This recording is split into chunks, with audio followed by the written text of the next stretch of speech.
Hello, and welcome back finally after decades and decades and decades to another live video at Ash Talks Football, Ashraf Talks Football. Like, see, it's been that long, I don't remember the name of my own channel.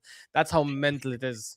But big up, guys, for joining. I'm gonna try to do this a lot more regularly. I was telling Sami backstage that I think these timings on a weekend, to be honest, work because it's early in the UK. I think people can tune in when they wake up. Not that they'd want to hear my voice the first thing when they wake up, but it's hopefully it should work with where I am and with the timings in the UK. So yeah, obviously big up to Sami and Saad for joining. Look, you can tell Saad just woke up. Look at him, like, bro, the guy's like, look, I don't blame you. The weekend, he's sitting in his Moroccan jalabi and just lounging. I don't know what happened to your normal setup. Why do you have that background? Oh, because I just tried different Okay, things, fair, innit?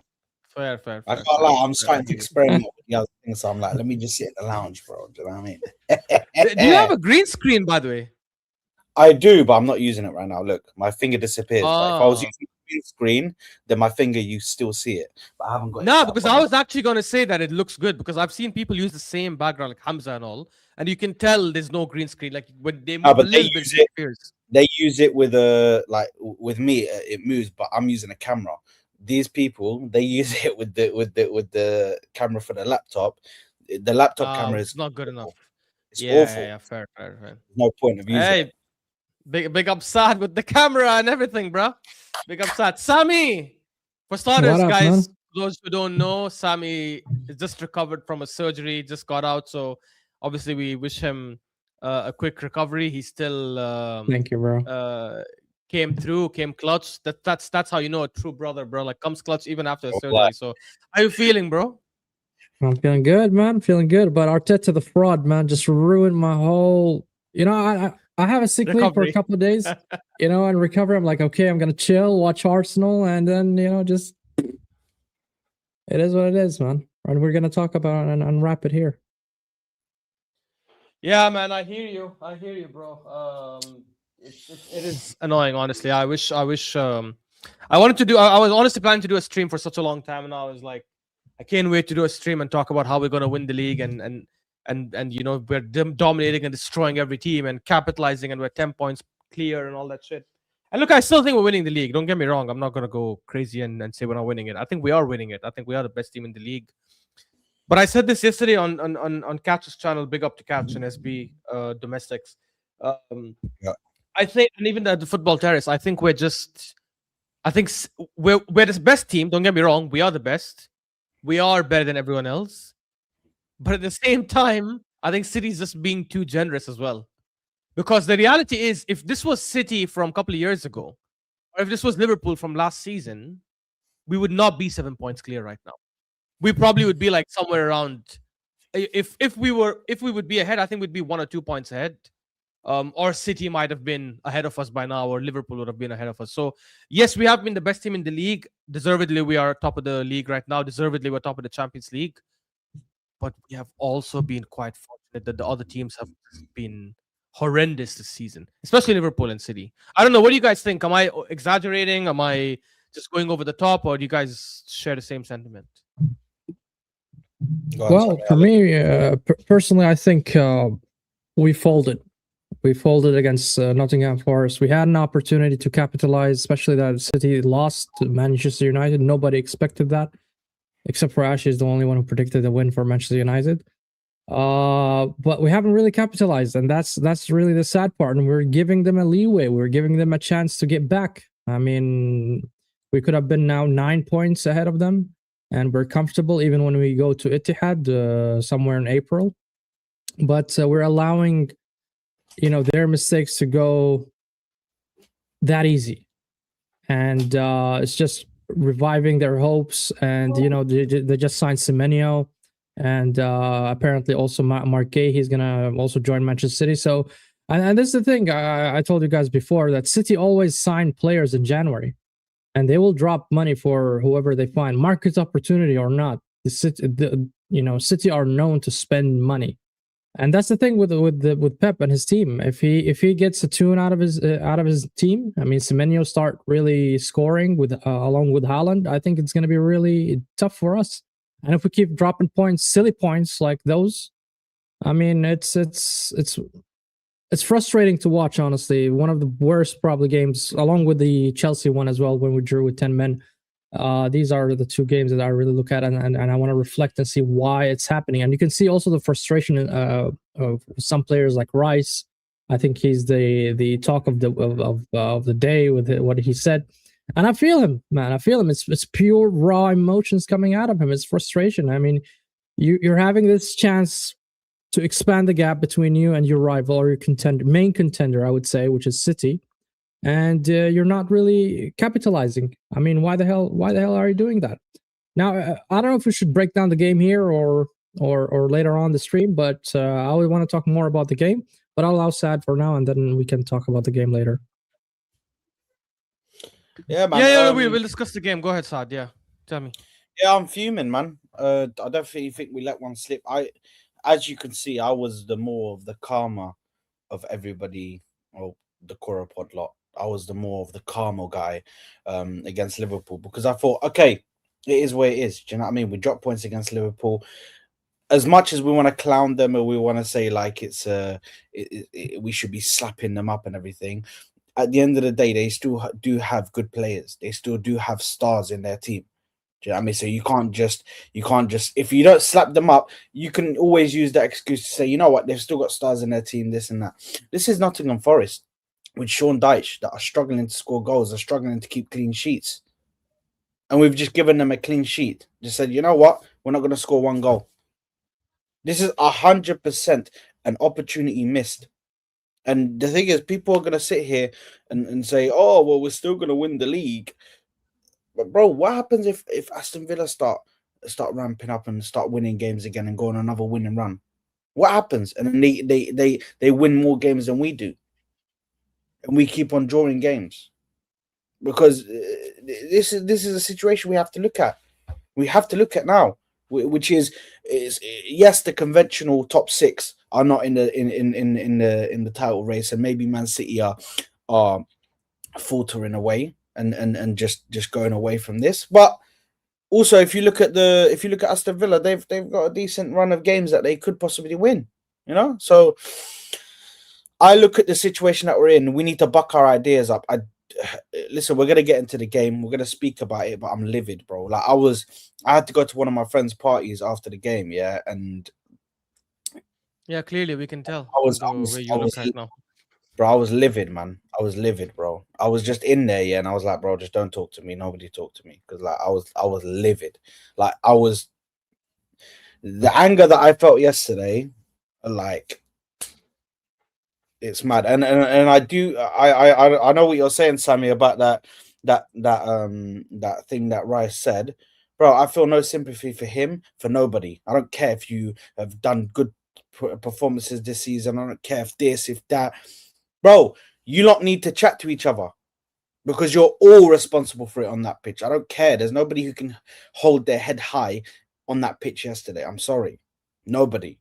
You can't be going through and not scoring against Nottingham Forest, who are in relegation battles, bro. These men were barely holding their head above water against West Ham. Man, we're having relegation battle games. Who's going to go down? Like, I'm sorry, we can't do this. I can accept it if it's a team within the top 6 or within the top 8, someone difficult. If it's Brighton who's given us a little challenge, or if somebody within the top 6 that's given us a challenge, I can understand, bro. But this is Nottingham Forest, bro. We should be capitalizing, and it's another week, another day, another time that we don't capitalize. It's the same shit. It just happened over and over again, man. I'm sick of it. Anyway, we'll get to the game. Yeah, no, we'll discuss the game. But look, I agree with you. I think it's 2 consecutive weeks now where City drop points first, and then we failed to capitalize. When we took advantage and when we extended the gap from 2 to 4 and then 4 to 6, we played first in both those weekends, by the way. Yeah. You can go check it out. When they drop points to Sunderland and when they drop points to Chelsea, we played first in both those game weeks.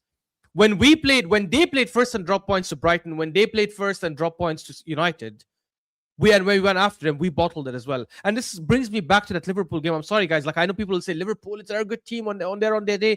They have been garbage this season, and we should have capitalized on that. You can come and give the excuse all you want about, oh, it's Liverpool, oh, they have very good players, oh, you can It's an underestimate easier them. pill to swallow, Ash, right? For me, it is. Honestly, it isn't. And I'll tell you why. At home, in my opinion, we shouldn't be playing mediocre to any team. It's not like we attacked Liverpool. We really tried. We destroyed them, and Alisson just came up clutch like crazy that game. If that's the case, I'll say, hey, we did our best. Like, it is what it is. It's one of those games. I thought in both those games, and this is what annoys me with the Forest game as well. In both those games, I feel we dropped the points. Not that they earned the points. I mean, obviously, you can obviously give them credit and say they defended well, but I don't think that's the case in my opinion. I think we were too passive. We were moving the ball too slow. Yesterday, 90th minute or so, Declan Rice and Saliba are just standing on top of the ball, barely moving it, walking around. That you cannot come and tell me, oh, they played so well. We didn't attack them enough. We didn't press them enough. You are top of the league right now. You have the chance to extend the lead. If I was the Arsenal players, I'd be pressing my lungs out. I'm like, oh my, we're going to win this league. I'm going to be pressing. You are not going to outrun me. You're not going to have the ball more than me. There was a couple of times when Forest had like a 10-minute spell of possession. Again, I don't want to get into much on the game because we'll discuss that soon, but I'm just trying to show you the similarity between this and Liverpool. Like where Forest had possession of the ball, and when they lost the ball, they would press us with 3 or 4 players. And we didn't show that urgency until the end. This is the exact same theme with Liverpool. And that's why, for me, the Liverpool game is not an easy pill to swallow because we threw away those points. It's all like they came and they were incredible. Bro, they had 0 shots on target. This was the first game that they had 0 shots on target since 2009. That's how bad they were going forward. They had no Ekitike, no Salah, no Isak. And people come and say, oh, well, Liverpool. No, it wasn't. If we attacked a bit more and they had a bit more shots on target, I would take that if it means we win. I would definitely take that if it means we win. And I think if we went and opened up the game more against Liverpool, I think we would have gone that game because their defense wouldn't have held up. Bro, they drew to Burnley last night. Burnley at Anfield. They talk about, oh, they're undefeated in the last 12 games. 6 of them are draws. 6 of them are draws of these 12 games. Against shitty teams as well, no offense. I don't know, it's just frustrating for me. I still think we're winning the league, but I genuinely think we're winning the league mainly. Okay, one is because we are the best, but also because we have been lucky that this season there isn't any other real challenger. I know Villa could win today and make it 4 points or 4 points. Fair enough. But let's be honest, guys. Like the biggest bottle job in this league from a league perspective is Emery. It's not even Arteta. Because Emery is known to just bottle like strong positions in leagues and stuff. So I wouldn't even look at Aston Villa as a dangerous threat. And they are also in Europe. So it's not like they have 1 game a week like United. But yeah, I don't know. It's just frustrating for me. But yeah, look, moving on to the game. I'll start with Saad with this one. Tell me your thoughts about... I want to start with the lineup first. What did you think about the lineup? Were you okay with the lineup? Did you think it's okay for us to rotate? Were you happy with the players that played? By the way, guys, we'll obviously do come to the comments. Big up. Thanks so much for tuning in. Big up, obviously, to Stratford Post. Big up, bro. I need to catch up with you. I know you're in Abu Dhabi, or I know you're here, so I want to make sure we say hi. Big up to Nick as well, and Polemicist, who was there in the watch along yesterday as well. We need a statement win against Inter. Look, I'll tell you this, Polemicist, I think it makes no difference. Because we had a statement win against Chelsea and Portsmouth. It didn't do anything in the league for us. I would actually start our full second team, because if we go to that United match thinking, yeah, you know what, it's United, we should beat them, we will drop points that game as well. So I actually would rather rotate our whole team. He also says Villa can catch up. Their schedule of games is quite easy. Big up FK, who says hit the like button, please. Yeah, guys, make sure you hit the like button. Martin says, hope Morocco loses. Bruh, I might do a watch along for that game tonight, but I am nervous. I'm not gonna lie. I am so nervous. It's South Africans, bro. I'm onto you, man. Yeah, I know. Bro, honestly, I wish we played South Africa this tournament. We would have slapped you guys up. But big up, Martin, for joining, obviously. The narrative before the game was 4-0, 5-0 Arsenal. Yeah, exactly. I said 1-0, FK. I predicted 1-0. To be honest, I opened it up to these guys. I said, hey, 1-0 or 2-1, you guys pick one. And they picked 1-0. But my point is, I thought it was going to be close. But no, I didn't think we were gonna drop points. I'm not gonna lie. No, I think Rice she's was talking, upset. she's talking about the Liverpool game. Oh yeah. Okay, fair. Yeah, I said 3-0 before. Yeah, Day before the so match, to be honest. correct yourself, you fraud. Don't try and put yourself on that list. But wait, Correct but that's all. That's all the more reason why I'm pissed off now, because I thought we Yes. would slap them up. Okay. City slapped them up. City slapped them 3-0 when they played them. Why is City are not better than us? Chelsea beat them. United beat them. And yet, yeah, I know Spurs lost, but Spurs had 9 men, and Spurs were a better team that match, by the way. Even Liverpool fans themselves said so.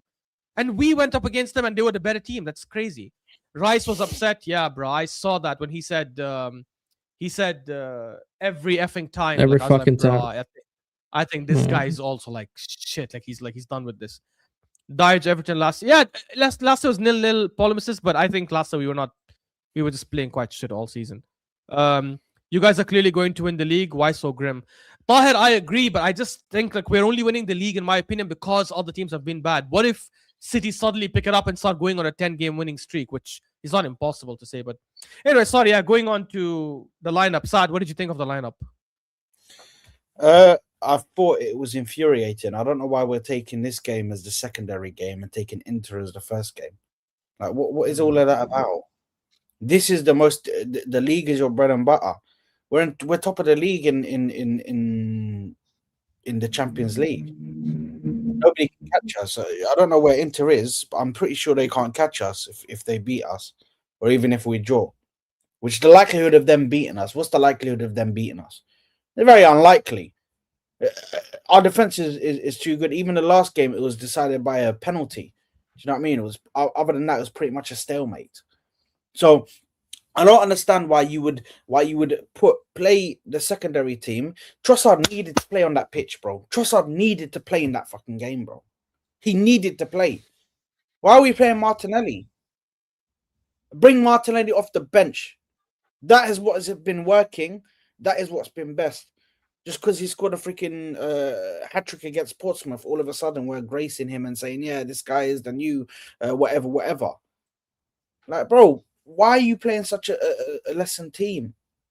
And that lineup already set the whole thing for me. I was a bit concerned after that, but I was like, you know what? Let's just go into the game. Hopefully we can get the win. Hopefully we can take on their fullbacks and maybe something can happen. But Martinelli was one of the main things for me. Like, even let's just say, for instance, Saka on the right was missing. Okay, fine. I don't necessarily think that Madueke was that bad. I don't think he was crap. I still think he took on his man a little bit, but there was still room for improvement from him. But on that side, with Ola Aina, bro, who's not some bum, bro. He's actually a very good right back.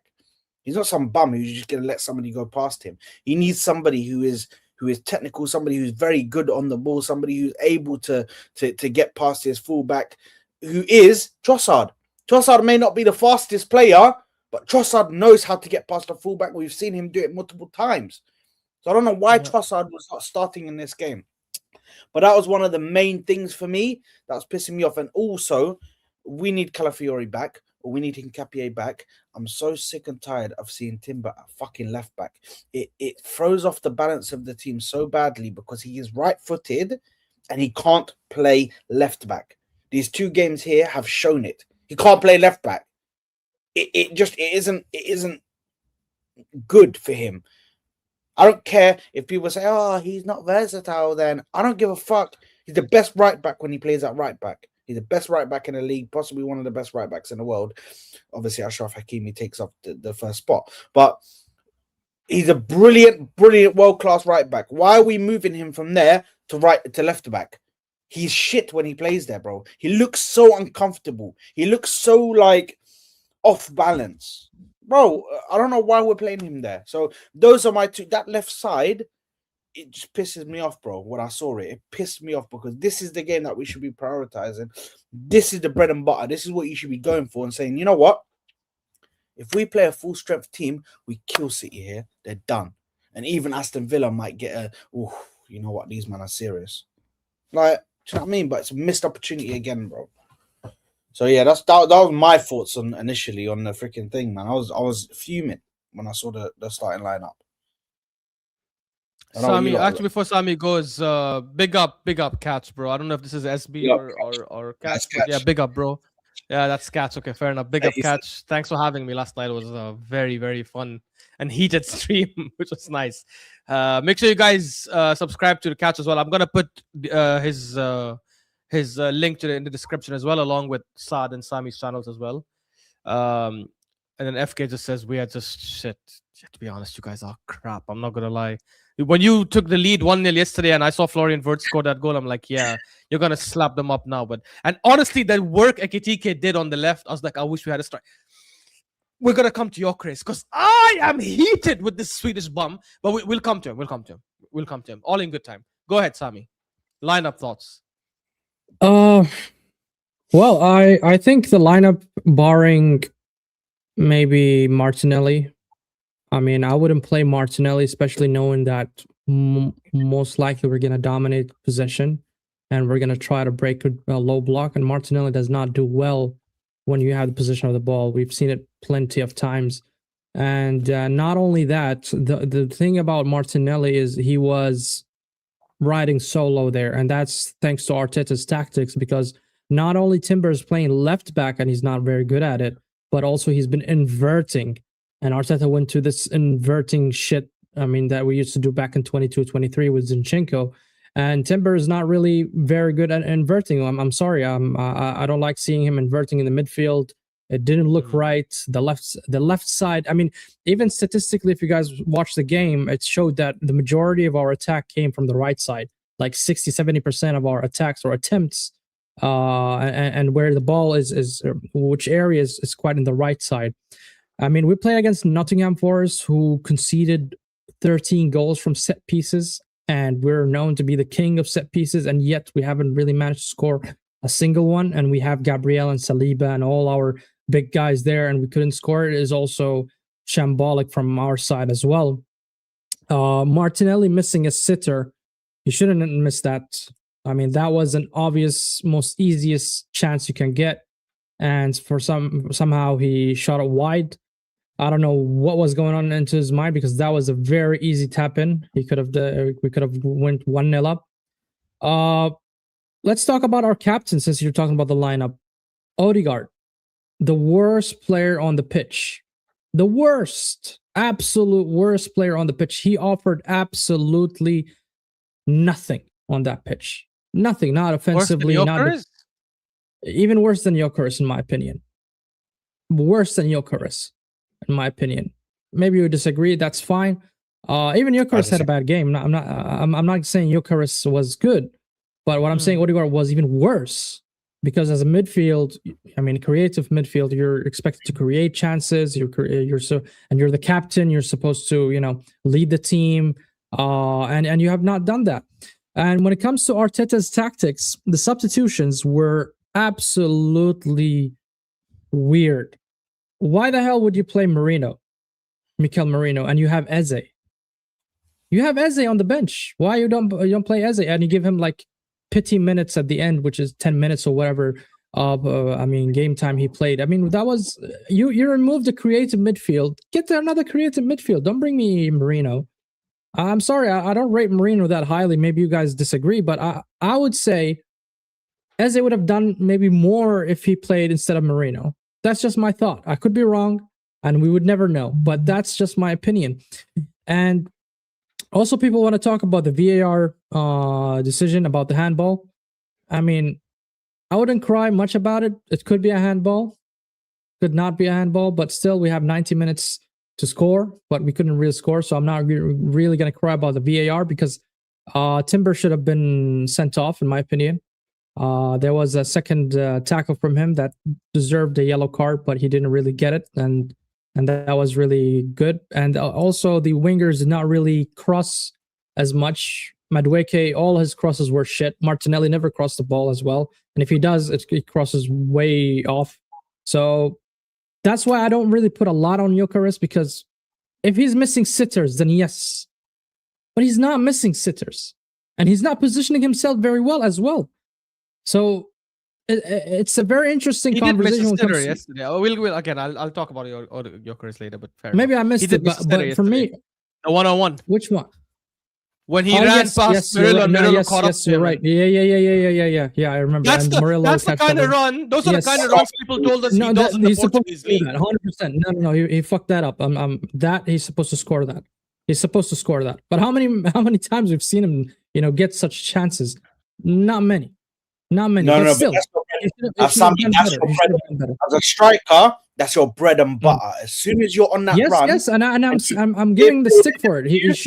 He must score that set. He must score that set. But also Martinelli must have scored that as well. The Martinelli is sitter that he criminal. missed. Of course. Martinelli is a contact. Is a comment. Okay, here we go. The best player on the pitch when it comes to Arsenal, the only player that I consider played very well is Saliba.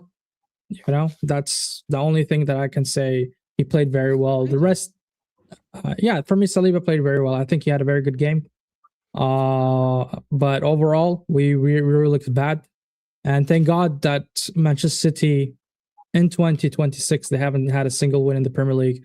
I saw that comment from Miguel, and when I checked it was so it's good for us. They had like 3 or 4 draws and this loss right now. I'm talking about the Premier League only. So that's in our favor, and that's the thing. I don't want our faith to be in the hands of other teams. We must take it to our own and just win our games. I mean, Nottingham Forest. I mean, is it much to ask a win against Nottingham Forest? Not really. But overall, Arteta really effed up completely from the starting lineup, from the substitutions. They were all bad calls, in my opinion. Yeah, look, I hear you. I'm going to touch on a few things you said, Sami. I mean, I'll just give my thoughts on the lineup real quick. I think I had no issues with the entire lineup except for Martinelli, because I don't understand why he's playing a speedy winger who's only good against high lines when we're playing against a low block. When he did it against Bournemouth a couple of weeks ago, I got that. I'm like, fair enough. Bournemouth play a high line. They attack a lot. Their back line comes up ahead. We can hit them on the counter. Fair. That makes sense. You're playing against a low block, a Sean Dyche low block, against a wing, against a right back who's also very quick and strong in Ola Aina. What are you hoping this guy does? Unless you have a tricky winger who can play against the low blocks, who can create that separation and put in good crosses, it makes no sense to play anyone. Like, it makes no sense for you to play someone like Martinelli there. You're always going to struggle on the left side. You had to play Trossard. You had to start Trossard. Or if you wanted to rest Trossard, play Eze on the left. I understand Eze made a mistake against Villa. He slept when Matty Cash made that run and Matty Cash scored. I get that, but it's been 7-8 games. This makes Why no do you sense. think Martinelli's he minutes, in your opinion, Ash? Why is Eze not playing? Sorry? Why is I'm Eze telling not you, because I think when he made that mistake against Villa, No, because forget you know about how the left Arteta wing. is. Arteta is Overall, very... why he's not playing at all? When Because he's why did he bring him? Odegaard has been killing it on the 10. That's why. The No, but substitution, I Mourinho agree came with in. you. Yeah. Yeah, that I agree with you. While I understood his logic with Moreno, because I think he wanted aerial threat, and to be honest, Moreno had a header that he should have scored. He somehow headed the ball just out wide when he had a clear header in front of goal. So I got the logic of, okay, I think I can beat these guys by putting crosses in and having someone who can head the ball, and that almost worked. But why aren't you bringing in Eze when we need to score? I would have brought on Moreno and Eze both. I would have brought on both. Go a bit more attacking. Take off Zubimendi or Rice. He did take off Zubimendi later. I would have done that a lot earlier. Take off Zubimendi. Let Rice play as a DM. And just because we also need Rice for crosses as well, not just to win the ball back and carry it forward. And have Moreno and Eze play in there together. And plus, you obviously had Trossard, you had Saka. Saka came in, and one of the first things he does is take on his fullback and put a nice cross to Declan Rice, who volleys the ball. It obviously hits the ground, and then Matsell saves it. Yeah. But that was a better cross than I see Madueke do all game. All game. Now, first half, Madueke was good. Don't get me wrong. He was cooking, taking on his fullback. But I've always had an issue with his end product. And while he created the chance for Martinelli, but it wasn't really like, oh, he created it by giving a through ball. He took a shot, and the shot was a bad shot. And it came to Martinelli. Yeah, it came to Martinelli, and Martinelli obviously Martinelli obviously missed it. But this Martinelli selection for me is abysmal. I would not start Martinelli in any Premier League game unless we have no option. Generally, I'm not even joking. I would start him in the Cups. I would start him in the Champions League. I would not start him in any Premier League game from here until the end of the season while we have Trossard and Eze available. It's just crazy, man. And I will say this: while I think Odegaard had a shit game, the guy only had like 27 touches. For our playmaker to have only 27 touches, I think is abysmal, right? Because you're supposed to be dictating the tempo and winning the ball back and pressing and making sure we keep possession and attacking like crazy and giving the through balls. I still think Gyokeres was worse. And I swear I'm not doing agenda. I know T will come here and say, blame your favorites. You know, I said this to you guys before. I don't know. Sami obviously was not there, but Saad might remember this. A couple of years ago, I said Martinelli is my favorite player at Arsenal. 22-23, I said Martinelli is our most important attacker over Saka. This is when he had 15 goals and 7 assists. He had that amazing season. Because he had certain things he did, like in terms of his pace and finishing, that I thought no one else in our team has. And at that time, Martinelli was a good dribbler as well. I don't know what happened to his dribbling. It's gone down the gutter. But anyways, so my point is, I do criticize players that I like. I wanted Gyokeres. I don't know why people are forgetting this. I wanted Gyokeres all summer. I was defending him the first 2 months when he joined and he had some bad games. And I said, look, he's got 3 goals in 4 games. I want my strikers to score goals. He does nothing all game. I'm happy as long as he scores. This is why the Chelsea game, by the way, people say he played well. He didn't play well in terms of off the ball, but he scored and assisted. That's what I want from you. That's fine. I could have easily nitpicked and said, well, guys, he only scored from a tap-in. That was a howler by Robert Sanchez. And his assist was like, okay, he passed the ball to Zubimendi and Zubimendi did all the work. But I didn't say any of that. I said, no, as long as you get GA, I will praise you. Because I knew what we're getting with Gyokeres, or I thought I knew what we're getting with Gyokeres. We're not getting a ball carrier. We're not getting a dribbler. We're not getting someone who's amazing at hold up play. We are getting an elite finisher at the highest level who will always be in scoring positions. And when he gets opportunities, he'll score them. That hasn't been him this season. He's got chances and he's missed them. And when he hasn't got chances, he's made poor runs. You guys remember in the first half, there was a chance when I think someone, Ben White, did the overlap and he crossed it in and Gyokeres timed his run late and came late to the header. Or second half maybe. And then it came to Declan Rice and I think it was cleared off for a corner. That is an example of a player making bad runs at the bat at the wrong time. And the chance he had when he went one-on-one, I know people will say, but that was a Murillo mistake. Yeah, but you need to capitalize on that. Haaland would have capitalized on that mistake. By the way, Havertz probably would have capitalized on that mistake. Havertz actually did. When we played West Ham last season and we beat them 5-2. Even against Chelsea as well. And against Chelsea, but against Havertz, no, against West Ham specifically, there was a ball that came over the top and the centre-back missed it. And Havertz went running through and Havertz scored. He also did it against Bilbao in the friendly game this season. In the preseason, if you guys remember. A ball came over the top. The Bilbao centre-back missed it. Havertz went running behind and he ended up scoring. This is your bread and butter. The whole thing we knew about you from the Portuguese league is you can run into space. When you're one-on-one, they don't catch up to you and you finish at a high level. And Murillo not only caught up to you, he even blocked your shot. Where is where is your physical ability to hold him off and all that kind of stuff? And I'm going to tell you guys this. I want to hear your Saad's thoughts as well on Gyokeres while I pull this up. And I already showed this, I think, on obviously the Guna Lounge group that we're part of. But I want to bring it up here. Let me see if I can find it. I hope I can find it, bro. Yeah, I think I found it. But also when Jesus came in, man, he was also horrible. Both Gyokeres and Jesus were really bad. Bro, I agree. What's Havertz? I don't understand it. I agree. I would have played Havertz. I would have played Havertz. Sorry, go ahead, Saad. Tell me about Gyokeres. No, listen. I think there's a lot of players before T jumps onto the comments and starts cussing me out. I think Odegaard was shit. Really shit. And that's my favorite player. That's one of my favorite players. But I think he was shit. I also think that Gyokeres was shit. I also think that Martinelli was shit. Like, there was a few players in that team that were really dog shit, bro. And those 3 were some of them. So, listen, I think Havertz needed to come on, bro. I think Havertz needed to come on. Why didn't I not see Havertz? Havertz is your son.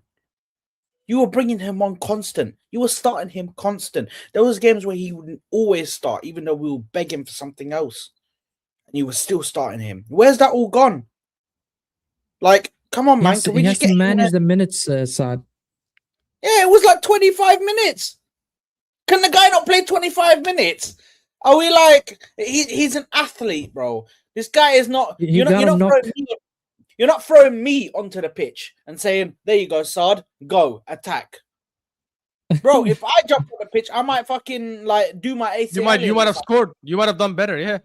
Yeah, I might have scored. You know what I mean? I'm a profound number 9. Do you know what I mean? So I might have scored, but like Ronaldo bro, in the building, guys. Yeah, bro. But like, how can you not throw Havertz into that game? That game is screaming for somebody to come in and just, do you know what I mean? Cause a problem up there, a little bit of link up play, and with height. If you're, this is where it doesn't make sense for me. Yeah, let's just go by the thought process that Ash said, where he's thinking Marino, we want to bring him in for the aerial presence. So why are you bringing in Jesus, the shortest fucker in the building, and you want to bring him on and then bring him as an aerial presence? Bring on Havertz then. Marino and Havertz, that's done. That should have been a substitution. Marino, Havertz, and Eze. On for Zubimendi, Gyokeres, and Erdegaard. And then on top of that, at least you've got, do you know what I mean? At least you've got a midfield change. You could even do a 4 change. You could even have brought on freaking Martinelli off and brought on Trossard. Do you know what I mean? You could have completely changed our attack in front, and you should have done it within the 55th, 60th minute, because these men look poor. They look poor. So you should have done it within the 60th minute. But listen, we've gone through games where the managers waited freaking 80 minutes to make substitutions. Dang, like this is a red page.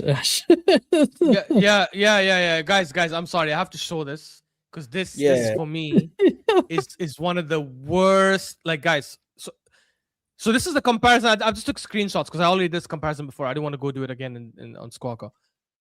This is a comparison between Gyokeres and Voltemado this season. Now, but let me just give a little introduction to. I mean, just defend the club a little bit here. I don't think our club made a mistake by signing Gyokeres, because I think in the summer he did look like the hottest prospect out there as a striker. So I'm not saying, the club should take responsibility for signing a bum. No. I think they made the right choice at the time. Obviously, now in hindsight, it was the wrong decision, but I don't blame the club for it, because you went for him, he failed. It's fine, because you still went for one of the best strikers apparently that was available. That's fine. But imagine if we got Voltemado. I promise you, we would have been at least 10 points clear by now, minimum. This is a comparison between Gyokeres and Voltemado. In every aspect, Voltemado shits on Gyokeres. Insane. Every aspect. The goals per game, shot accuracy, conversion rate, because people will say, but Gyokeres is not 20% conversion rate. The passes attempted, duels contested, take-ons. How is 9-foot Voltemado, I don't know how tall he is, but he's a giant. How is he a better dribbler than you are? Not only does he complete more take-ons, he also has a higher take-on success. When he attempts more dribble, and he's more successful when he attempts them. Obviously, better in the air, fair enough. I won't blame Gyokeres for that, because Voltemado is an absolute beast when it comes to aerial threat. Better at ground duels. More duels won, better at ground duel success, loses the ball less as well. Possession lost. Now, some people will say, Ash, it's not fair you comparing Gyokeres with Voltemado. They don't play the same system. Voltemado plays against teams that don't play low blocks against them. That's not fair. No problem. Let's compare Gyokeres with a striker that also faces low blocks every single week. Let's compare him with Haaland, right?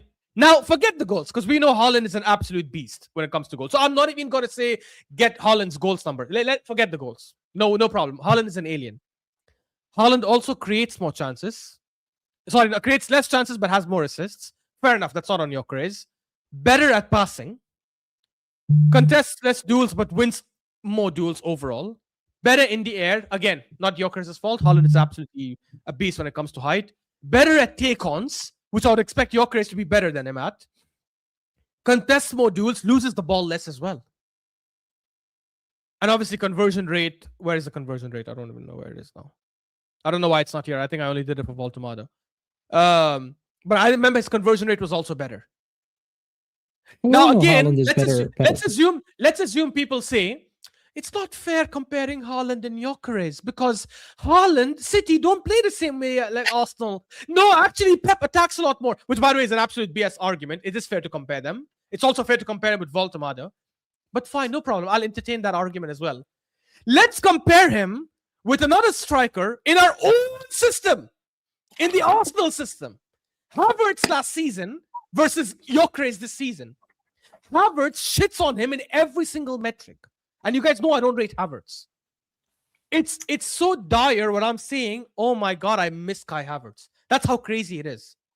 And look, I understand these are like first world problems because we are obviously top of the league flying. But we're top of the league in spite of Gyokeres, not because of Gyokeres. Because that's the issue. I think a lot of people are saying, well, we're top of the league, we're winning the league, so Gyokeres must be doing something right. No, he's not. He's doing nothing right. We're top of the league in spite of him. We could have been much farther ahead if it wasn't for that bum.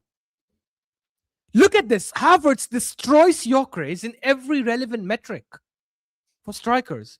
And yet you have people out there defending this bum. I wanted him and I praised him before. And I'm changing my stance now because I've seen enough evidence to say, damn, you know what? I was wrong. I hold my hands up.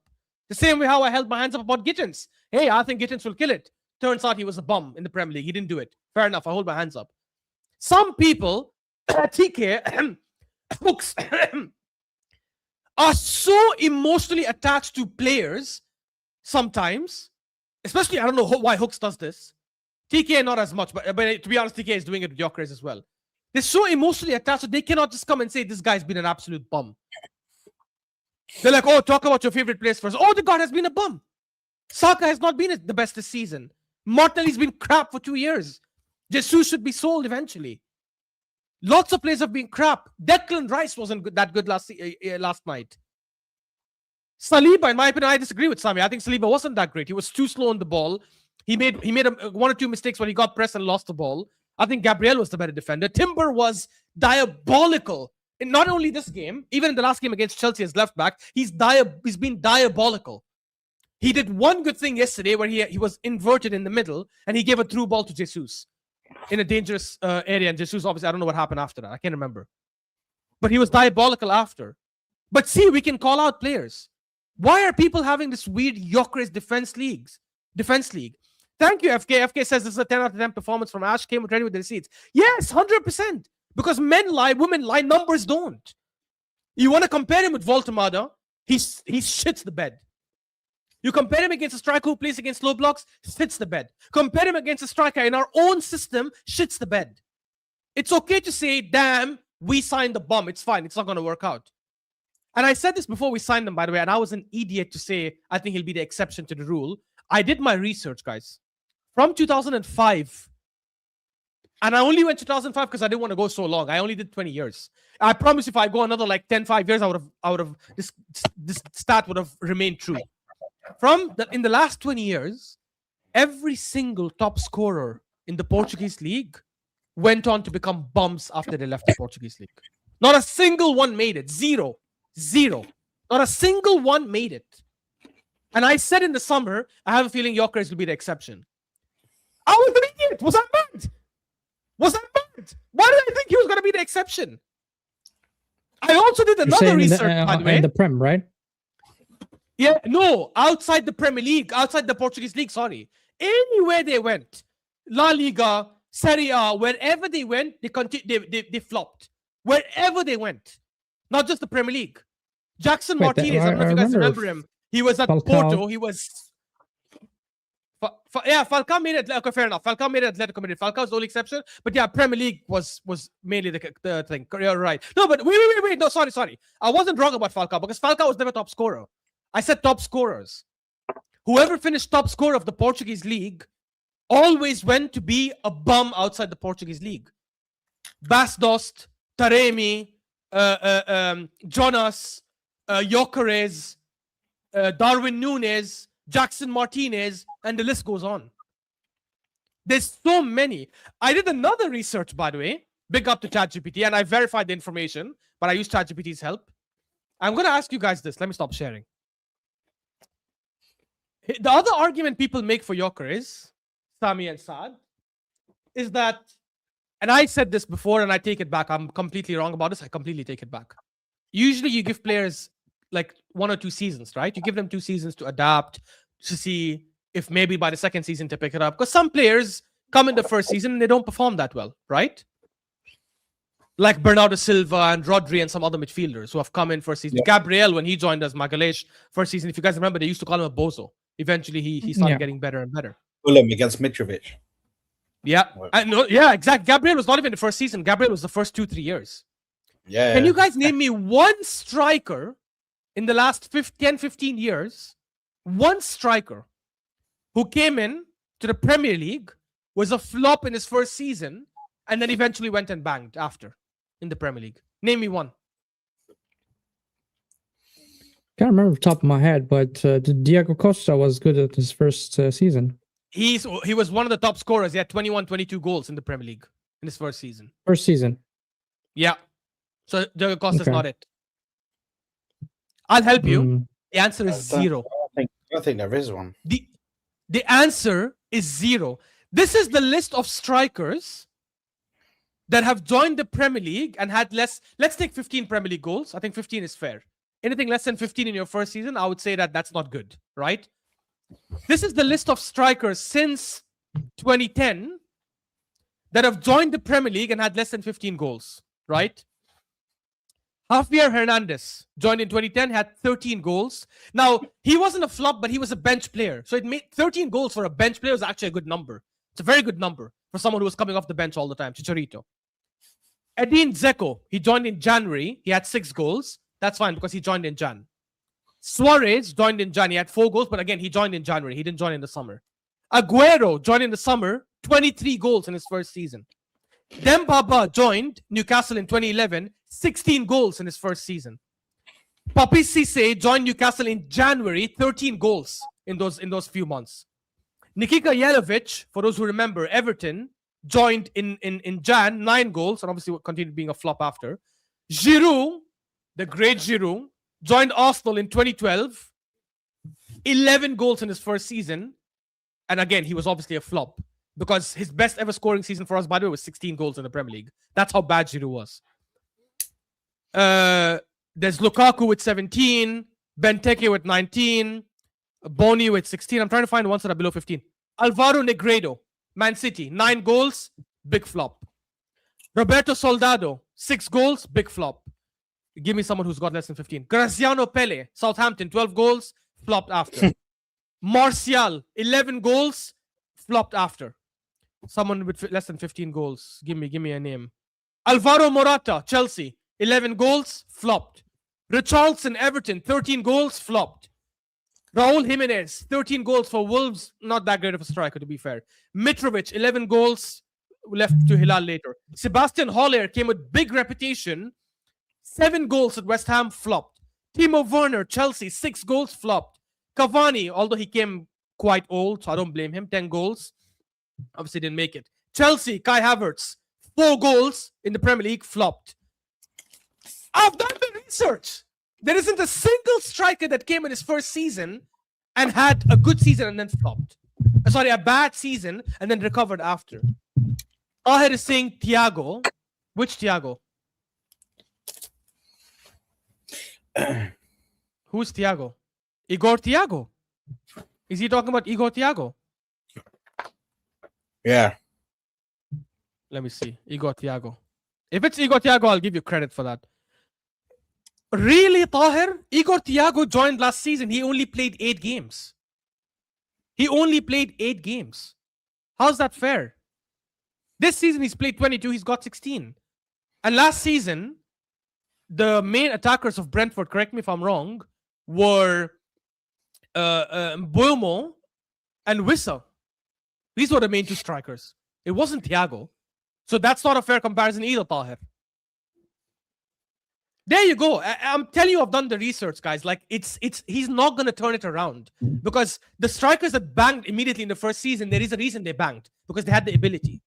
Anyways, I'm done. I ranted for too long, guys. It's just this Gyokeres conversation is just pissing me off. I don't know if you guys think he'll overturn it or not. I'm not sure. I mean, we hope. That's the thing. But is he gonna do it? That's a big question. And I had high hopes as well, and I can't lie. I'm still holding that small glimmer of hope, hoping that he turns things around.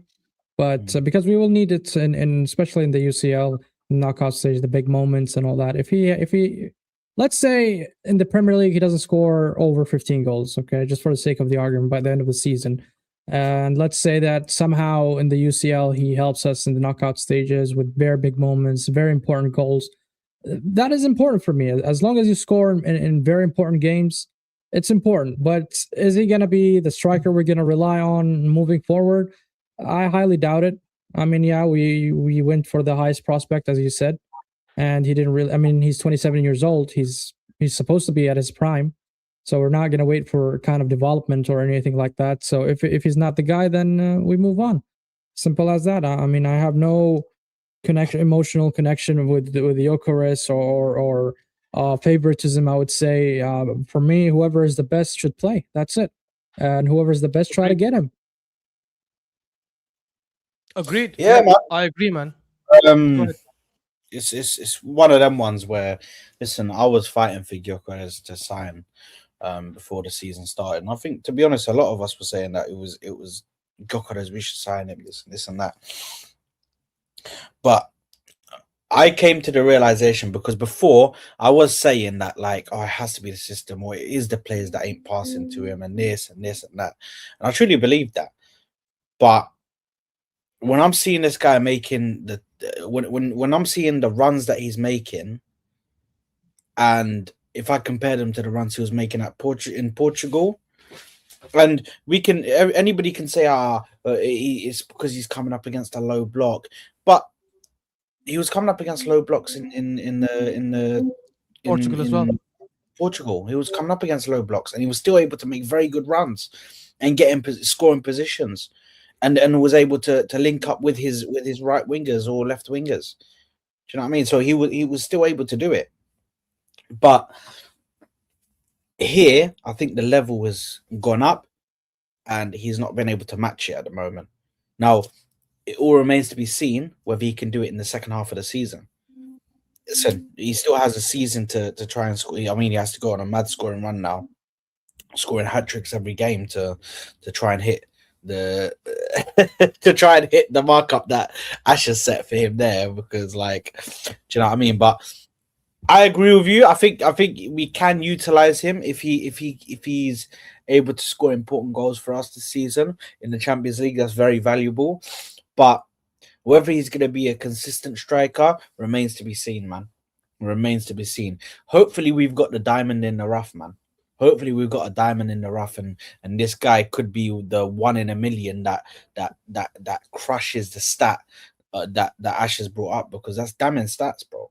To see no striker that hasn't like done a madness in their first season goes on to be like, do you know what I mean? So yeah, and I completely agree with FK. You can only blame the system for so long, and she says you can only blame the system for so long. You need to have technical ability and IQ to play for a big club. That's the bare minimum, and that's what I'm saying. Like I understand that T sometimes says, like, oh, you guys gave Havertz this and that and this so much time. Ash didn't, so I know that Ash can stand on his exactly. Yeah, on his next first season, bro, cussing him out, bro. Because I remember having arguments with Ash and us sitting here talking for half an hour, 45 minutes just on Havertz alone, and me and him going back and forth about this and this and that, because I was willing to give him time and Ash wasn't. So listen, regardless on whether we give them time or not, I'm not saying get rid of him. I'm saying let's give him a bit of time. Let's see what he can do, if he can become a good striker. But if he doesn't do it within 2 years, then we need to hurry up and sell, because this guy is done. That's his prime years done. Do you know what I mean? He's not even like a He's not even like a technical striker who is brilliant on the ball. He's not like a Harry Kane type striker where they can go beyond 31, 32 and they can still play and play it for the top clubs because they've got the IQ to be able to read the game and utilize their passing and their shooting in ways that they can still get goals and effect for the team. And this is the thing, Saad, like even with the thing about the system, like, oh, the system does not work. The system doesn't work for Liverpool, right? This is why a lot of Liverpool fans have been asking for slot out. They say the system doesn't help some of the players. And yet Ekitike is making it work. At some point, your quality will come through. Now, maybe the system enhances your quality to the point where you do even better. That's 100% correct.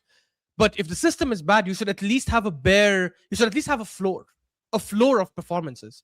And he doesn't have even a floor of performances. He's got 3 non-penalty goals in the Premier League out of 20 matches. 3 non-penalty goals. How's that okay? That's just horrendous. But anyways, look, I know I ranted on Gyokeres for that long. Obviously, these guys are a lot more calm and level-headed. Can we just go to JT's comment? Because Haaland would, I don't like when people say this, Haaland would 100% be scoring loads of goals in our system. It's just about making the right 100%. run. He might not be scoring as much as he does for City because City's system helps him score more. But I guarantee you, Haaland in this same Arsenal team, by now, maybe would not have had 20 Premier League goals, would have had like at least 14 Premier League goals by now, minimum. Or 50, something like minimum. that. I think Haaland would just score at any team, man. We've seen it with Dortmund. We've seen it with City. I think the player is just that good. Exactly. I'm sorry. He does it with Norway. He did it with Salzburg. This is also Norway, yes. Yeah, it's ridiculous to say like this. The system enhances you. It doesn't make you go from a striker that can get 20 goals to a striker that gets 3-4 goals.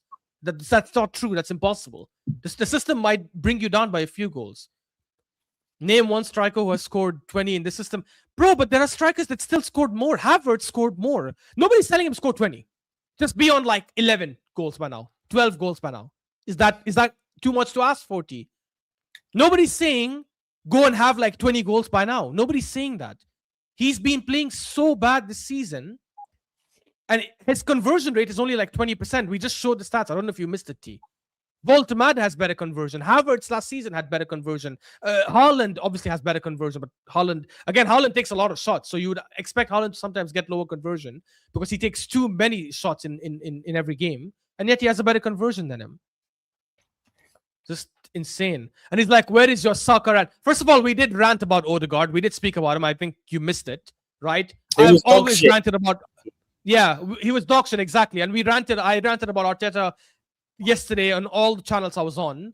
I say all, I was on too. And mine as well in the watch along.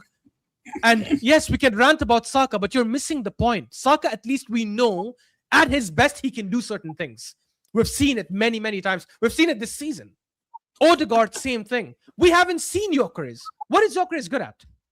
No, generally, what is he good at? We have 4 strikers in our team, right? If you count Moreno.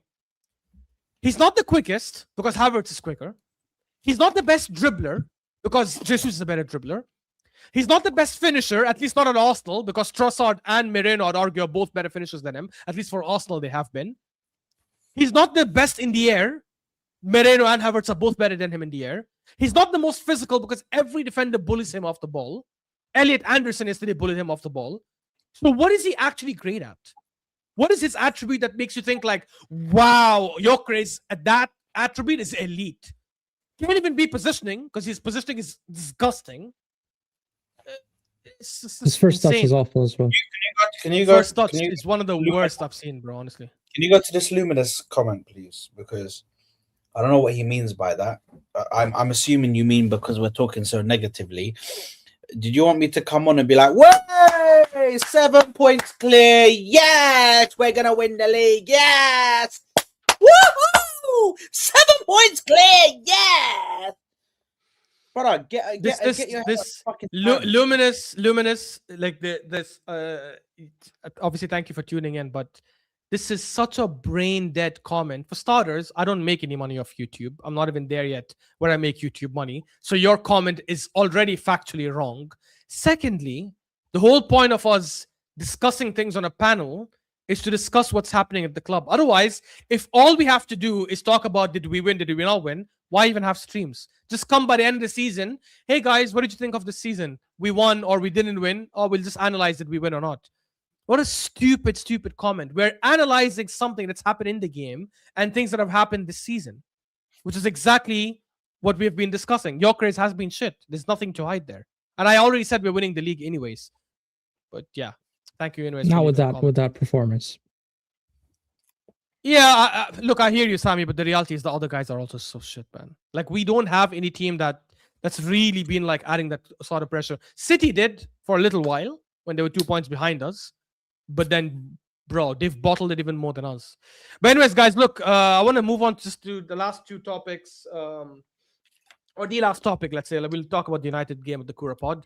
I want to discuss the Inter Milan match. I don't know, do you guys think we go full strength for that? I think he will rotate. Nope. But what do you guys think will happen in that match?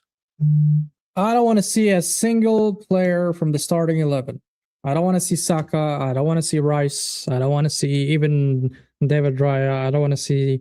Well, unfortunately, defensively, we don't have much of options because, Hincapié and Calafiori are injured. So, well, at least the good news is we've seen Mosquera on the bench. So that's something to be positive about.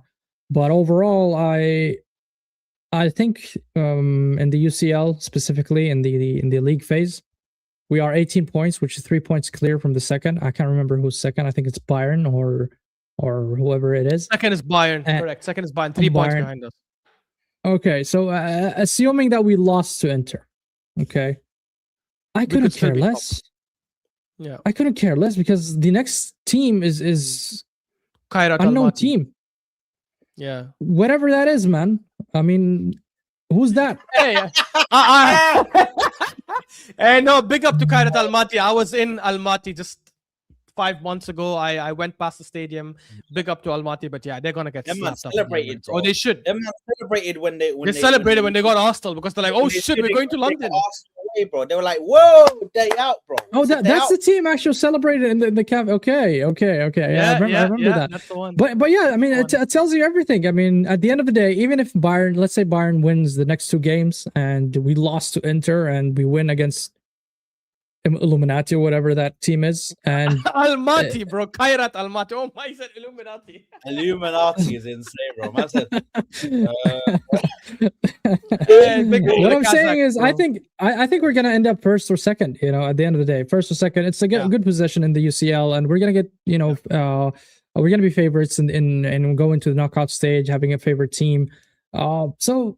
Why would you risk it? Why would you risk your starting 11 knowing that you are playing in 4 competitions and you are already in the semifinal against Chelsea? First leg we already won. The second leg will be tough as well. The FA Cup, we are there. The league, I mean, we're seeing that we're dropping points to Nottingham Forest, which is 17th. So that tells you that you can drop points against any team in the Premier League. So you have to take it serious. I mean, regardless where they're positioned in the table, and so that's why I would not even think about playing any starters. I mean, from the starting 11. I mean, just bring kids if you want. For all I care, I don't know if it's possible because I think it's due to the registration. But if there's a possibility for you to register youngsters and go play them, man, I don't mind seeing Max Dauman and Salmon and all these players. I really don't, and I couldn't care less. Mo can have his victory celebration if he wants against Arsenal, for all I care. But for me, what's more important is the Premier League. The thing is, I know why FK wants us to win. FK is like, just win, have some shame and win against Inter. I think it's because she wants Liverpool to get in there. Like, you guys are playing Marseille away, right? Man, I worry for you guys. I don't know why. I worry for you guys. Marseille is not easy. Marseille is difficult, you know that, yeah? Marseille are gonna... No, they're a good team. They're a good team, yeah. They could do you guys, given that you lot just drew with Burnley. It's God. game. That was embarrassing. I'm just checking it now. Where are Liverpool in the Champions League? Like, what does anyone know what position they are at? Liverpool. Marseille. They're 9th. This is why because they're level on points with Inter Milan. So if we beat Inter Milan and they beat Marseille, then they go 3 points clear of Inter Milan. Okay, fair enough. And then you cement your place in the top 8. And your last game, Liverpool, is against who in the Champions League? It's against Karabag Akdam at Anfield, which you're obviously Garbage. gonna win. Okay, yeah, fair. Nah. I want Liverpool to play the extra games. I'm sorry. Come on. No. We still should do our job against Inter Milan. Don't get me wrong. But come on, Marseille. Come on, Marseille. I was gonna say come on, Greenwood. I'm not gonna cheer for that that idiot. But although he's been on form. But yeah. Come on, Marseille. Get the win. Get the W. Let these guys be in play. Let them play the playoffs. Oh, That'll be so good, nice. bro. Can you imagine the playoffs, bro? And these men are holding on for dear life, like City last year. Because as a man thought that some man thought that the playoffs were gonna be easy, yeah, but they didn't realize how many good teams there were, bro. The playoffs were sick, bro. You had PSG, you had bro. Madrid, Barcelona could be in the playoffs. Juventus could be in the playoffs. Napoli could be in the playoffs. Atletico Madrid. No, Atletico Madrid is top 8. But Juve has been Dortmund shit. could be in the playoffs. Huh? Juve has been shit. Dortmund has been shit. Yeah. I look, outside Barcelona, I think they beat every single one of these teams in the playoffs. Let me see if I've missed anyone. Yeah, they beat everyone in the playoffs outside Barcelona, but that is mad. I'm sorry, bro. The fact that you guys could miss the playoffs, having spent that kind of money you spent, yeah, it's embarrassing. Even if we don't win, the thing is, if we don't win the league this season, I know we'll be labeled the biggest bottle jobs, and I can hear it. I probably understand why. But Liverpool's bottle job season is also going under the radar, because after the money you spent in the summer and the players you got, people were saying you guys can win the quadruple this season. That's how crazy your team looked. And now look at this. It's just music to my ears. The thing is, you can't. This is not a season where you can just like, oh, you know what? Because you're shit now, let's just stop talking about. No. I will continue to drum this into the very heads of every Liverpool fans. You man are dog shit, bro. You man are my youngers right now, bro. Because the way you man are moving, bro. Yeah, just this season, of course. But you man are dog shit, bro. It's insane what's going on. Like, I understand that we just drew and stuff, but it's mind games. How you lot have spent that much money, and how this manager has all of a sudden just lost brain cells. It's all of it together is just too funny, man. But listen, large up to all of the those fans. Listen, there's certain fans. There's Key Thomas, who I hate unanimously. I hate him. And I think the rest of the Arsenal fan base unanimously hate him as well. There's also some of these fans, these the ones that just put slot as their picture on Twitter, and then they just start spewing the absolute most diabolical rage bait stuff. These men are lower than pond scum. That's what they are, bro. They are pond scum, bro. They're lower than that. They're absolute scumbags, bro. They rage bait people. And then they just live off of that, make money on Twitter, bro. Absolutely sick. Sorry, that was my little rant. No, I hear you, bro. Sami, did you give your thoughts on the Inter Milan match? Actually, no, he gave his thoughts. My thoughts. Yeah, Sami did. Sorry, Saad didn't. Yeah, my bad. You digressed, man. Yeah, Saad, you digressed. You went to insult. Yeah, sorry. We got into bro. I was there, bro.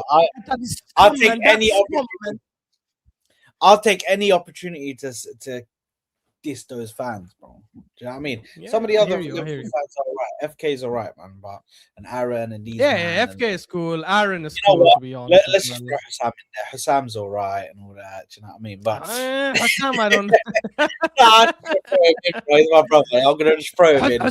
Hassam, when it comes to other teams, I think it's quite objective and honest. I think when it comes to his own club, he becomes a bit disingenuous sometimes. Not all the time, sometimes. Listen, for this game against Inter Milan, I'm gonna hold the same thing. I don't give a shit what we do in this game. I don't care. Win, lose, draw. I don't give a shit. I'll be real.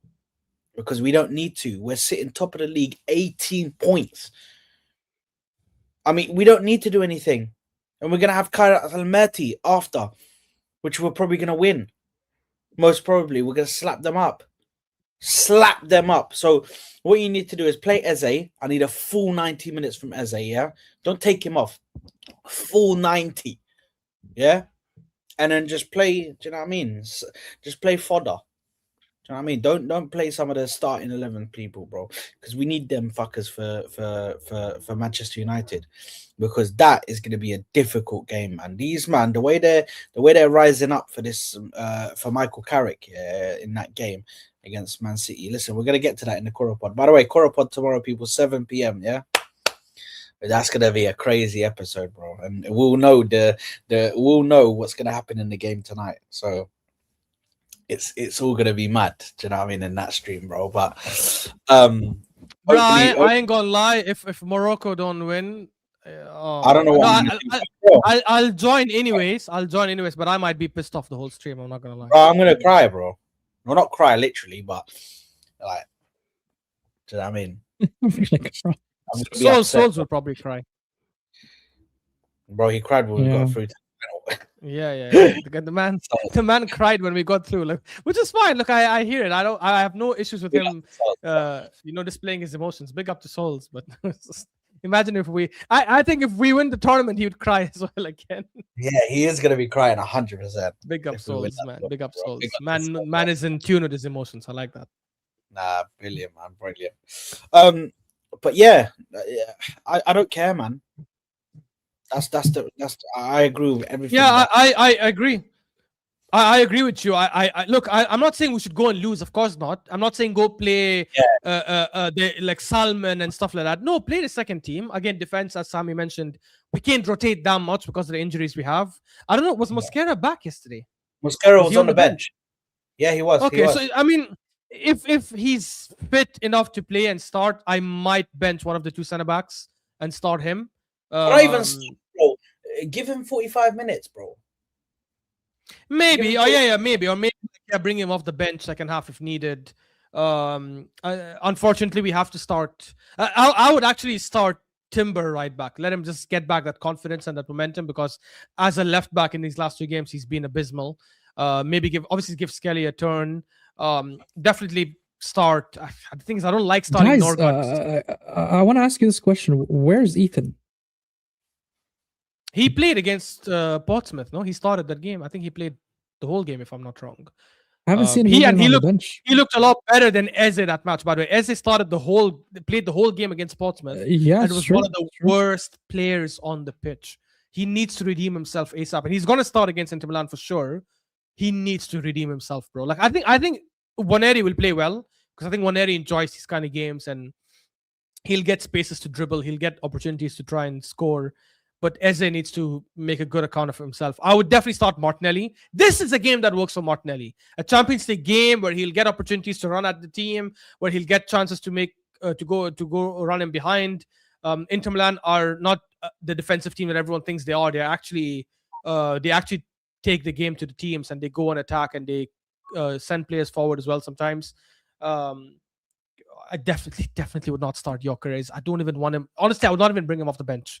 Like, I think Jesus should start and Havertz should come off the bench, in my opinion. I think I would do that. I'd let Jesus play the first half. If he's good, let him play for another 20, 30 minutes second half. If he's not good, just bring on Havertz halftime. And Saka and Madueke is the confusing thing for me now. Because if Saka started this last game, I would have said start Madueke. But now that Madueke started, like, I don't know. Like, do we start Saka this match? Because I definitely want Saka against United. I don't want Madueke against United. Start Saka against United. Yeah, I guess so. I guess just give Madueke another start. I guess. In the chat. Okay, so wait. What does that mean for like Declan Rice and Zubimendi? Are you guys saying bench both of them? Yeah, play Norgard. Play Norgard, Ethan, and Eze. If I'm being completely honest with you, that's two attacking against Inter Milan, bro. We'll get destroyed. I don't care, bro. Really, I don't. I generally don't. Sami, I'm saying I'm okay. I'm not gonna go crazy if we lose, but that doesn't mean we set up to. That doesn't mean we set up to lose. This is where Norgard comes in, man. You can't play 1 PM, bro, because 100%. He needs support, man. Because bro, you're gonna play anyway. Anyways, you're gonna play Saliba or Gabriel in the back. So it's top of the Serie A, bro. They'll smack us. Then it will be like seriously embarrassing, bro. because then that midfield will be open, bro. It will be open. Yeah, I agree. attack- I would who play are you Moreno gonna that play? match. I'm not gonna lie. I'd play Moreno. There in you go. that You have game. Moreno. Yeah, Moreno. Yeah, I'd play Moreno's Moreno. good. I'd play sorry, not Zubamendi. I'd play Moreno and Norgard, and then one of Eze or Waneri. Probably Eze, to be honest. Let Eze get that run in the 10. People are saying, oh, give him a chance in the 10. Give him a chance in 10. God is being crap. He should be starting. Okay, fair. Let him start in the 10. And then we go with the other guys. But I don't know. I would want to start Eze and Waneri. Sorry, yeah, Eze and Waneri, but Eze on the left. But I feel like it might be a bit unfair to Martinelli, who's killed it in the Champions League. In fact, not only killed it, he scored in every Champions League game this season, if I'm not wrong. I think, yeah, he scored in every 5 out Champions of League 5, I game think. in the season. So I think starting him is the Who's right that? thing to do. Martinelli. Who scored? He scored in every Champions League game this season, Martinelli. So I would start him. This is Honestly, this I'm not that fussed between Eze and Waneri. Whoever he starts in the 10, I'm okay with. Bro, this is what infuriates. This is what will infuriate us even more. Martinelli is a Champions League guy. Why the fuck did we start him in a Premier League game? Why the fuck did we start this guy in a Premier League game? Honestly, man, Arteta, it's things like this where, yes, in this season we're still gonna win the league, yeah. So this season it doesn't matter, but for the next season, like, bro, these small mistakes are the reason why we say you lose out when everybody's on job and City are on job doing what they usually do, or Liverpool are, purring. Like, these are the small mistakes that we talk about.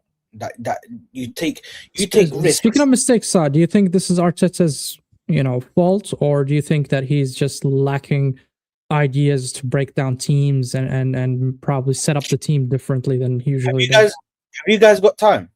Have you guys got time? Yeah. Tell me. You guys able to stay for about like 30 minutes more? Because 30 minutes, no. I can do another like 10, 15 minutes. Let's speak about these tactics, bro, because I think this is Arteta's most controlling state that we ever saw last game. This game against Forest was the most controlling state I've ever seen. Bro, these men were so slow on the ball, so slow to move it, yeah?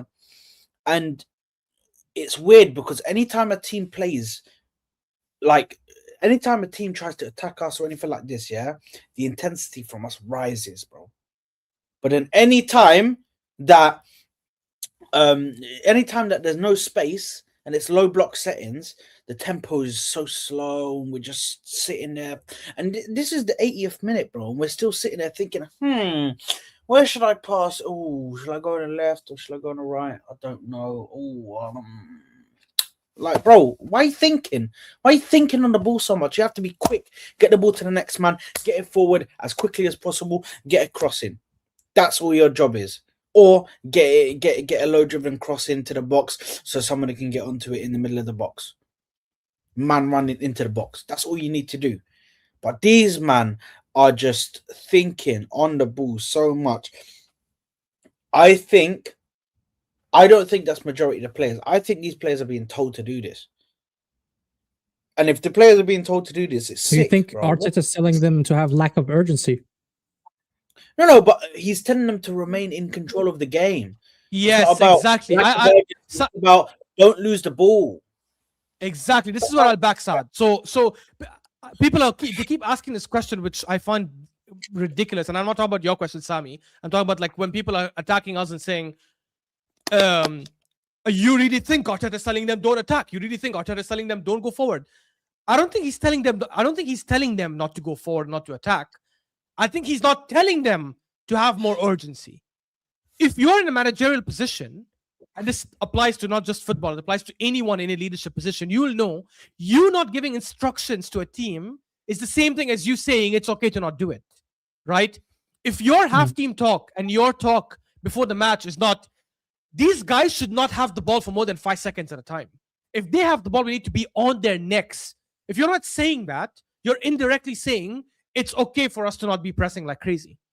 If you're telling the players all the time, don't lose the ball, control, keep possession, you're indirectly telling the players, if you make a mistake, that's bad.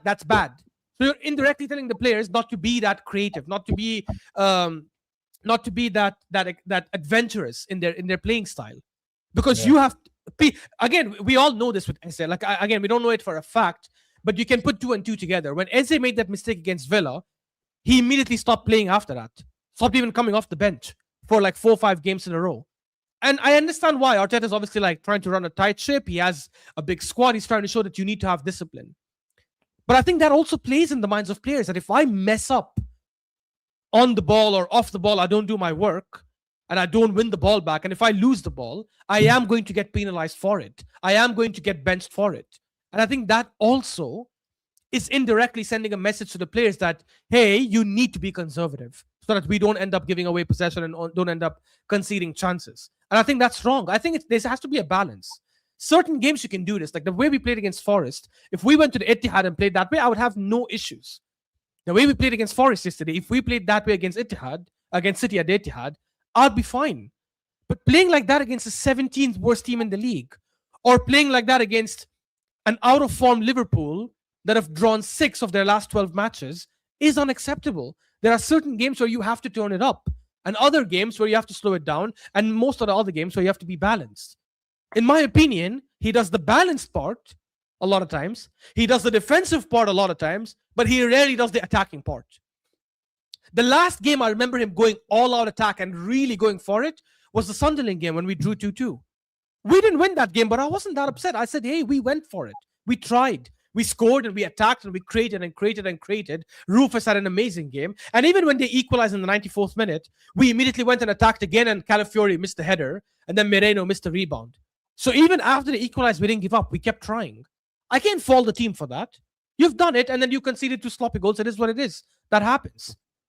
That's my main issue with Arteta's tactics, Sami, is that he doesn't give enough instructions to attack, which is the same thing as him indirectly saying, hey, don't attack as much. He doesn't say those words, but he doesn't give them commands to do the opposite.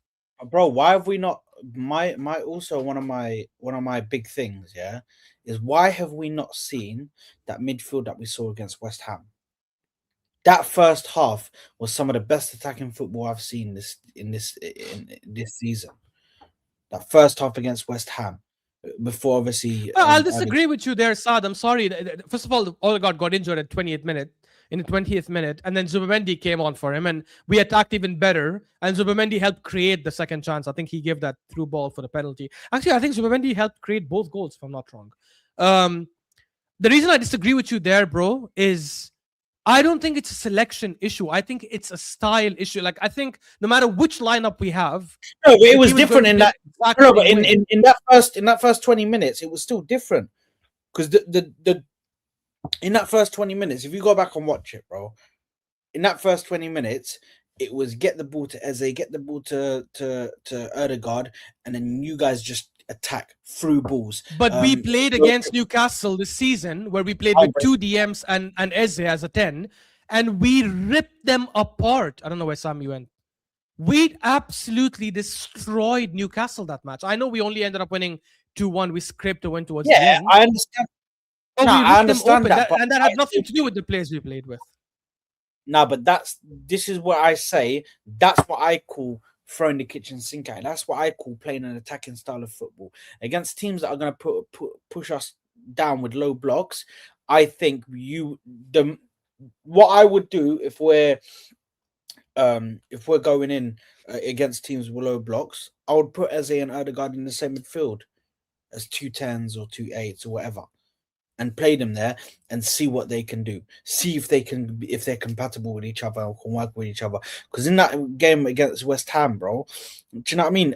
Declan Rice did that job perfectly fine as the lone 6 because they really weren't attacked. Because they really weren't. Big up Hyper. I think he'll be back. I think he had some issues. Because they really weren't attacking. But yeah, man, it's for me, it's just something that I want to see, bro. I want to see that Eze, Odegaard, Rice midfield. That's what I want to see because I think we still need Declan Rice because of the corners, and obviously he can do the defensive bit well. But then obviously we can alternate it sometimes. I'm telling you, Saad, bro. No matter who he plays, if he doesn't fix that style Again, not in all matches. I'm just saying in some games, especially games like last night and the one from last week. If he doesn't fix that, I think it won't lead to much. Against Chelsea, even though we conceded 2 goals and sloppy goals as well to concede, we played that way. We pressed the hell out of them. We attacked the hell out of them. And this is why we scored 3 goals. But I think he did it in a game like Chelsea because it wasn't a league game. There wasn't that that mentality thing of, oh shit, City drop points, so now we can be a bit complacent. I think the cup games are a lot different. And that's why I think he will do. I think he will win one of the cups. I'm not sure which one, if it's going to be the FA Cup or League Cup. I think he will win one of them. I think he will go far in the Champions League. Again, whether he wins it or not, I'm not sure. But I think he will probably go far in the Champions League. I think in the Premier League, we'll win it, but only because, again, one is because we are the best, but we're also like not having that much competition. If he switches up his play, and especially right now where we're 7 points clear, we don't have much to lose. We are... I think we have more to gain by attacking a lot better now. Do you remember the 23-24 season? The first half we were so conservative. We were barely playing good football. Then we went through we went to Dubai, came back, and we started playing proper attacking football, and we went on a mad run. I think that's what's going to happen again this season. We went 4 or 5 games in a row. We went 4 or 5 games in a row, scoring more than 4 goals. Scoring like 4 goals or more. Exactly. I think if we do that again now, we'll end up winning way more games than we will not end up winning. But I don't know if he's going to do it. We've got the best defense. It looks like Sami's maybe not coming back, so we'll just wrap it up. Yeah, we're gonna end it now, anyways. It just, for me, if you've got the best defense in the world, why not test it? Like, I think Arteta's got this PTSD from like the first season we challenged to say, when Man City beat us 4-1, risk because we're just gonna get slapped up. Like, no, you're not now, because these centre backs are seasoned vets now. They've been playing at the top level now for 2-3 seasons. They know how they need to stay back at certain times when we're attacking and overly attacking. They know. Do you know what I mean? Oh, Sami, 100%. And to answer Hyper's, I don't know what happened. Sami, I hope you're okay. Yeah, man. Was the surgery done on the internet as well? It seems like it, bro. Hyper says, haven't Forest clapped the top 6? I'm sure he escaped a clapping. No, we didn't escape a clapping, Hyper. Come on, like, not the way they've been playing. And by the way, they clapped Spurs and Liverpool, but then Spurs have been losing to every team. They lost to West Ham last night at their ground. And Liverpool also were going through a bad run. Liverpool that same week lost 4-1 to PSV Eindhoven at Anfield. Chelsea slapped up Forest 3-0. I think Villa, if I'm not wrong, beat Forest as well. Villa 3-1. 3-1. And City beat them as well at their ground. So I don't think that's true. I think, and we are better than all these teams, which means we should have, I'm not even saying we should have won comfortably. We should have at least got the 3 points, and we failed to do so. And I think our attacking style had a lot to do with that. Yeah, sorry, Sami. Go. I don't know if you were listening to what we were saying, if you want to weigh in. On what exactly? On the attacking side? Yeah, on the attacking side and how we play. Let's give you a point, and I think honestly speaking, when it comes to attack, it's weird. You know, Arsenal's a very weird team because we don't have that striker who's scoring like 20 plus goals that we usually, the conventional, let's say, striker. And I don't know if it's something that has been done before in the Premier League, where a team that actually wins the league without having a 20 plus goal striker. I don't know if or 15 even plus. That's the thing. That's a good point. It's and it could I don't be the think first. there hasn't been, guys. There's not been a single team that won the league in the last 15 years that I can remember that hasn't had a player that scored more than 20. I think if you go further, I don't think you're gonna find a team that won the league without having somebody who scored 15 plus goals, which is something very odd, I would say. And I don't know if it's sustainable, because at the end of the day, it's I don't know how to say it. Sometimes you'd want to depend on a certain guy, your superstar. You know that, for example, City have Haaland, Liverpool had Salah for many times. Salah came clutch for them, and we don't have that guy. And I cannot say Trossard is that guy. I cannot say Gyokeres. I cannot say even Saka is that guy. And I don't know. These kind of players could really get you out of trouble, with having a brilliant moment I mean, yeah, Zubimendi can score here and there. Rice could have a worldie. Saka could score a goal. But is it something that is sustainable? Is it something that we can take it all the way until until to the finish line? I have my reservations, if that makes sense, and I'm not that confident. Honestly speaking, I'm not. I'm not that confident going forward. But I hope I'm wrong, and I hope Arteta proves me wrong, and I hope the system works and we actually win the league after 2 decades of waiting, because I'm sick and tired of it. But at the end of the day, I think Arteta needs to find a way to depend on players, give them the freedom, especially if you have a golden star at your team. Let's say Saka is your guy, like for the sake of the argument. Let's say Saka is your guy. He's the guy who's going to score 15 plus goals for you. So unlock his potential. But for me, I'm not seeing even Saka that Arteta is able to really get him back to the ceiling that we've seen Saka can really deliver in a very high, I would say, output. Like Martinelli, for instance, you mentioned the season where he scored 15 goals. That was a brilliant season for Martinelli, but we haven't seen it again. And this takes me back with you guys when I started even the Core Pod. I told you I have an issue with Arteta developing attackers because I haven't seen it from Arteta. I mean, yeah, Saka. I mean, he has developed some attackers. Yeah, like Saka, Martinelli had that one season. Odegaard, his first 2 seasons. Trossard has had his best goal scoring numbers after joining Brighton, like with Arsenal. So he has done some good job with attackers. But this is what like a flash annoys in me the pan, with him. Something like just a flash. No, but it's not flash in the pan when it's 4-5 players, bro. You can't say it's a flash in the pan when it's 4-5 players. This is what frustrates me. If he doesn't know how to get attackers, every player. If you look at Martinelli, if you look at Trossard, it feels like a flash in the pan. It's not something that we've seen them doing it over Trossard and over and over, right?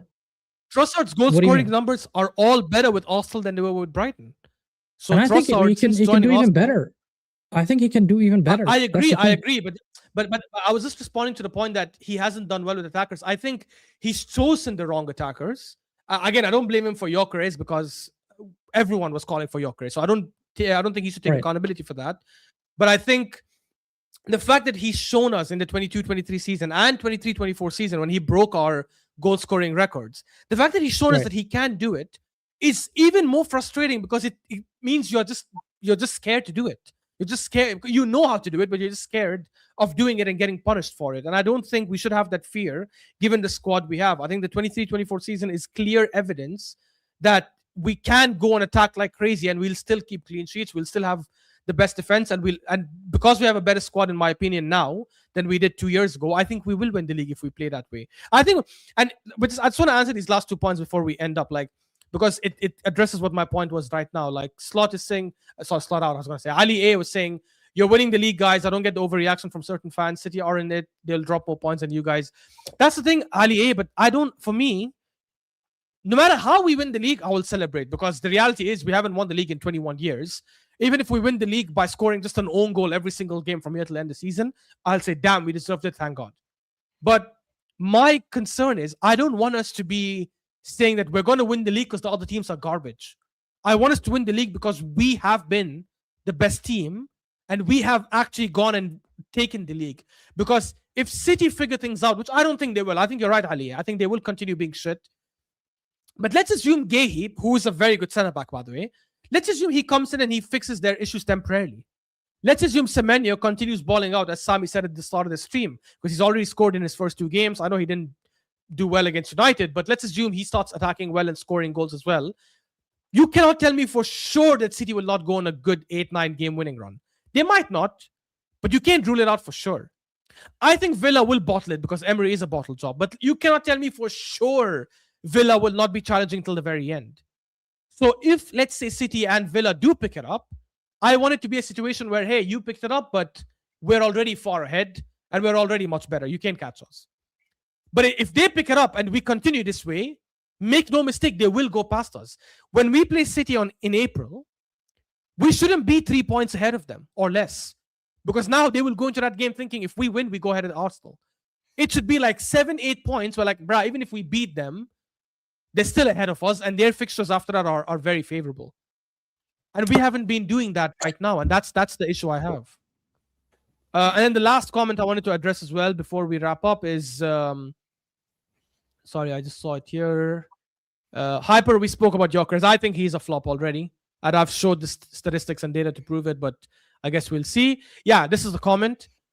He's like, JT says, also, if I remember correctly, there's very few league winners scoring under 80 goals.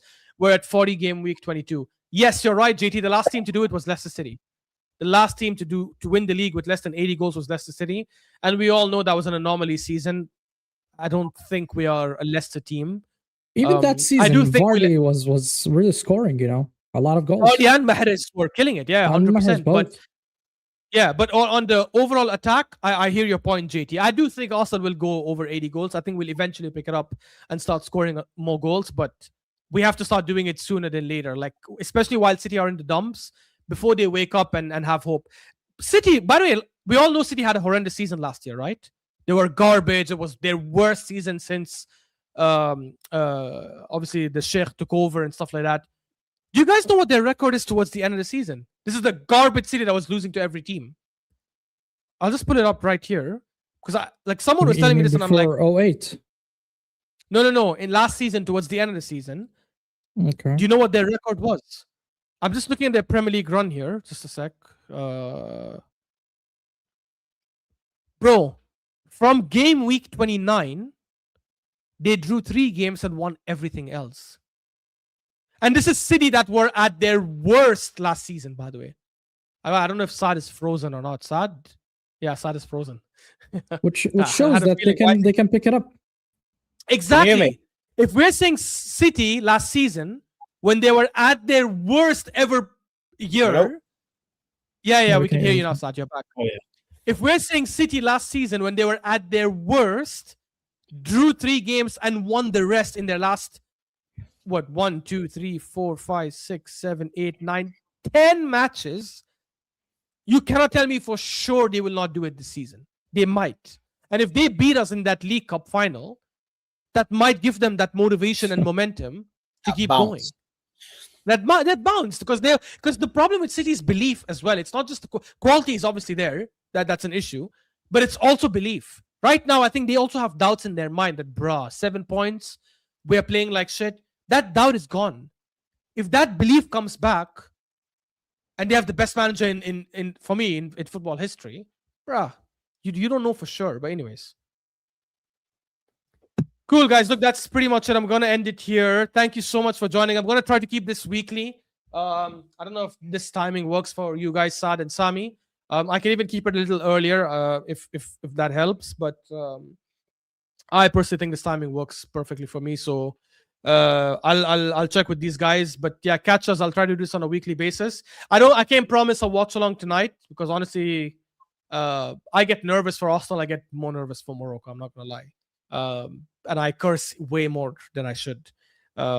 So I might not do a watch along. I'll try to see. Saad, are you doing a watch along for the Inter Milan game? Yes. Okay, I'll join Saad's watch along for the Inter Milan match. And I'll try to stream it on my channel as well. So you guys can catch us there. Yeah, so good luck to Morocco tonight. Thank you guys so much for tuning in. Don't forget to drop a like the video, please, and subscribe if you're not already subscribed. I've updated the description with the timestamps and the channel to these guys. So please make sure you guys go and give them a subscribe and like. I'm pretty sure you guys are already subscribed to Saad. Make sure you subscribe to Sami as well. And yeah, see you guys in the next one. Peace. Peace.